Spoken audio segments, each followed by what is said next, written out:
Gensel across for Malkin, wrist shot save, big rebound, Penn's battling for it. They can't get possession, now they do, it's Riley Smith. For Erik Karlsson, Malkin takes the pass. Chips it to Karlsson, drives it, scores! A PPG for PGH as Erik Karlsson blows it past Gibson. And the Penguins take an early lead. Establish it all night long, because then they'll start taking that away. Then you've got great options here with the other personnel. But this is an awesome screen by Jake Gensel. Malkin brings down Adam Henry. Come on with me, come on with me. Walks him like on a leash and just puts it on a tee for Erik Karlsson, who put on weight and build muscle. So that's the plan, that should work. But you also have to get used to playing an 82-game season, because that's what the NHL is. It is a grind as the Ducks come back in. A bouncing puck right atop the crease. Silverberg couldn't get good wood on it. It's loose and it's in. Anaheim just wouldn't give up. Swarming the blue paint, and the Ducks have tied this game at 1. We'll take another look as Ducks kind of just bouncing off skates, bouncing to the side off a skate, body, off Chadder Weedle. I mean, this thing's just ping-ponging all over the place. It's a tough one there, but Jari's coming over to get it, and then look, the thing just kind of sneaks by him. Silverberg comes and grabs it, puts it in on the short side. Those are the type you just come to the bench. Here's a feed ahead, Crosby to Rust, and a save made by Gibson. That would have been the response the Penguins would be looking for. As Zegras carries it out for Anaheim. Troy Terry over the line. Back for Zegras in a drive. Jari the answer. Big stop there to keep things all square at 1. Jari tracks this really, really well. Ahead he goes to Leo Carlsson, but lost possession. Bounces around, found by Terry. Zegras all alone in front. Terry looking for him at the flex in on Jari, who makes a big stop. Friendly fire there, but Jari kept it out. The Ducks had 4 opportunities to clear it, and they couldn't get it out. Another chance here, Crosby for Malkin. As the final seconds ticking down, Gensel a drive, it goes wide. Another centering feed, that wouldn't go. It stays out just before the horn. How? John Gibson in desperation. What a feed by Gino. Turns it around, just kind of fires it through. Right here, snaps it through, and then Gibson's all over the place. Let's see if he's okay for the second. 1-1 after 1. The Crew coming your way after this. From Czechia, 23 years old. He's 3-1 this year, and he got the win in Philly in Anaheim's most recent victory. So John Gibson, we mentioned at the end of the first period, the great save on Sidney Crosby. Karlsson's got it back to Riley Smith. Right back to Erik Karlsson. 40 seconds on the power play. Malkin, one-timer off iron. Here's Karlsson. Smith rips it, glove save to Stahl. Out of the box is Henry, centering feed in front. Raquel a crack at it, save to Stahl, it's loose. They're digging for it, it won't go. It comes free, Graves a drive, that wouldn't go. How does it stay out? Letang chips it wide. Passing for Vetrano. Tried to go deep with that, Letang knocked it down and clears. McTavish right back over the line for Anaheim. A pass for Fowler to the slot. Passing left wing, Vetrano shoots and scores. And Frank Vetrano, who is hotter than this guy in the NHL right now? Upstairs for a power play goal, his 9th of the year. It's 2-1. To give up that kind of shot right there, and you can see the entry. Anaheim controls it, and then you get Vetrano kind of shooting in here, and from that spot right there, as a shooter, as a lefty on the left side, your best chance there is. It's a treat to watch him when he does stuff like that. Here he is with it, Crosby shooting, and to Stahl with a stop there, moving left to right in a hurry. Labushkin plays it deeper into the Penguin zone as we tick down towards 5 minutes to go here in the second period. Gensel around Labushkin at center, nearly got through Mintyukov. It comes to Rust, his pass knocked down by Mintyukov, and here come the Ducks, a 3-on-1.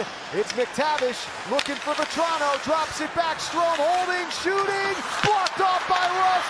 Brian Rust his team and keeps it 2-1. And now Jarry, a huge save on Strome. You gotta love it.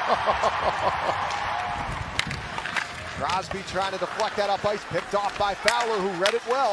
Centers in front, a shot, they score! But it's waved off immediately. Was there contact on Tristan Jarry as Ross Johnston put it in? Save from Brian Rust earlier, now get the benefit of some goaltender interference on Tristan Jarry, and this game stays 2-1. So I'm assuming he's saying that Carrick is pushing Carlson kind of into Tristan Jarry.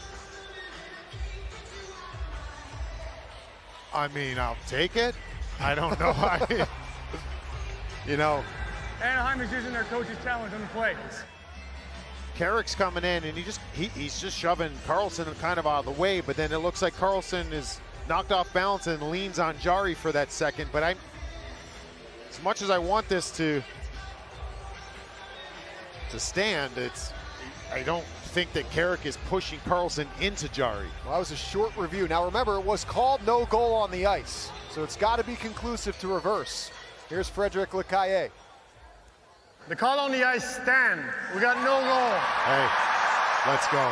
Anaheim's got a minor penalty for delay game. And a penalty. For Crosby, Raquel. To Crosby, looking, centering, it deflects wide. Carlson deep in the attacking end for Gensel in front. Raquel a shot, and the Stahl able to stop him. All that they probably could have, to be honest with you. And there's the chance by Raquel. Into the slot, rips just wide. Carlson takes it, Malkin, one-timer, scores! Gino Machino blows it past the Stahl. A PPG for PGH, and we're tied. They weren't moving around enough. You had Raquel kind of just staying in that spot. You see him. And Malkin says, just give it to me. I'll let this thing rip. Blocker side, wires it past him. Been presumably tossed from this game after voicing his displeasure. That's putting it lightly after a failed challenge in the second period from the Ducks. So the Pens will look to hope to continue to make Anaheim pay here. And here is Eller out of his own zone with the puck. Dumps it into the Anaheim end. Gudas swoops behind the net. Backhand feed up the wall, knocked down by Eller. Zahorna to the goal in front. O'Connor with a drive and a save made. Goes Stahl. Rebound. Zahorna scores!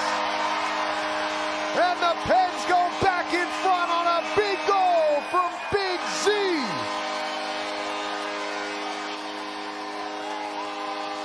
don't know if that's always a devised play, but Chris Letang can do it and got this team moving up ice, and this is the result. Zahorna comes around the net, locates it on his backhand, and slides it home for the Penguins. Ducks able to play it back down to the Pittsburgh zone. Letang after that. Swings it ahead for Rust. Redirected back to Anaheim. Chance in front. McTavish scores! Oh, the swings in this one. Mason McTavish able to put it in past Tristan Jarry, and we are tied once again. The roller coaster ride here is. Let's talk about situational hockey, and then it's kind of would like that play to be thrown up the wall instead of towards the middle of the ice.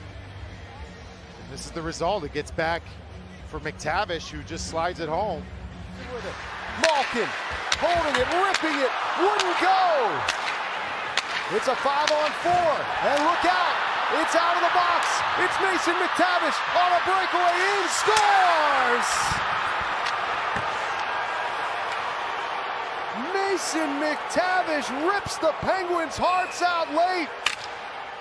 A short-handed goal with 11.9 seconds to go. I mean, perfect world, maybe it's up a little higher, but he put that where he wanted it. And just the timing of this penalty. The Ducks player coming out of the box, McTavish breakaway, and he does it again. It's cleared by Carrick, that's wide of the net. And the horn's gonna sound as the Anaheim Ducks, with a late shorthanded strike from Mason McTavish, have stolen a victory here in Pittsburgh, 4-3.